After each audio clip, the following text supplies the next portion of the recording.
Bună, eu mă numesc Vasilica. Pui Vasilica Alexandra. Da. Să vedeți. Vreau să vă pun o întrebare. Vă place Soi Luna? Eu, ce să spun, eu o iubesc. Nu-mi place. O iubesc. Sau nu o iubesc. O ador. Eu sunt fanul numărul 1. Pe cuvânt. Dacă vă place, dați-mi like-uri. Câte like-uri vreți? Și dacă nu vă place, nu-mi dați. Eu nu vreau așa ca să dați like-uri pentru videoclipul meu să fie popular. Vreau să doar să stăm. Sau nu dați like-uri și nu dați comentarii. Că da, mie îmi place Sonia, că da, mie îmi place. Și încă ce o întrebat, cine e personajul vostru preferat?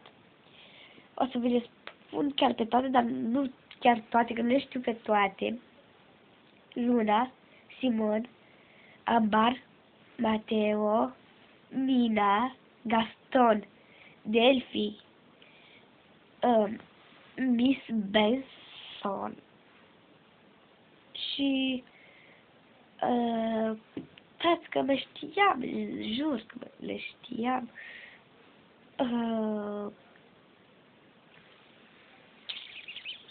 Pe cine iubesc eu? Ghicit și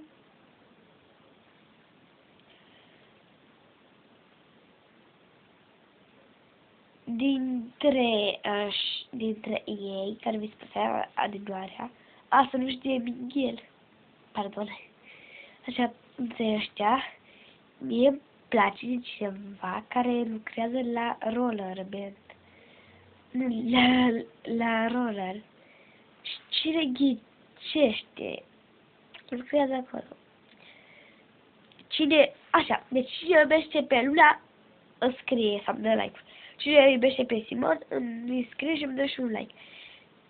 Cine iubește pe Ambar, îmi dă like și comentariu. Cine iubește pe Mateo, like și comentariu. Cine iubește pe Jam, Nico, Pedro.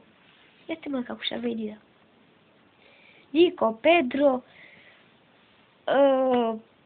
Dintre ăștia dați like. Și Tamara, să nu uit. E place de Tamara. O iubesc. Noi, nu. Bine, mă pup.